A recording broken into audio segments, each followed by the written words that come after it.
வணக்கங்க ஃப்ரெண்ட்ஸ். இந்த மாதிரி நீங்கள் பாவக்காவை செஞ்சு சாப்பிட்டு பாருங்கள், உங்களுக்கு ரொம்ப பிடிக்கும். பாவக்காவை நல்லா வறுத்து எடுத்துட்டு அதில் தயிரை நல்லா தயிர் போட்டு தயிர் போட்ட பின்னாடி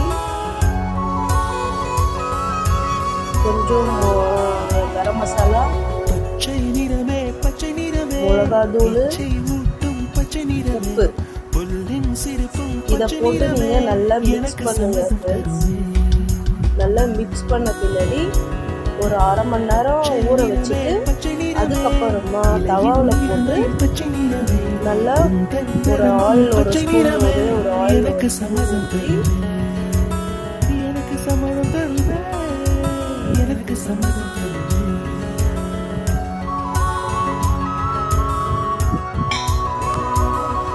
இந்த மாதிரி மிக்ஸ் பண்ணி வச்சுருங்க. நல்லா ஊறணும்.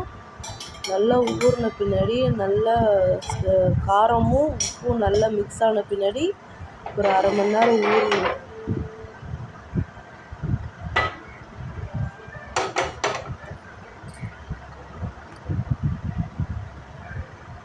அரை மணி நேரம் ஊறின பின்னாடி இந்த மாதிரி இருக்கும்.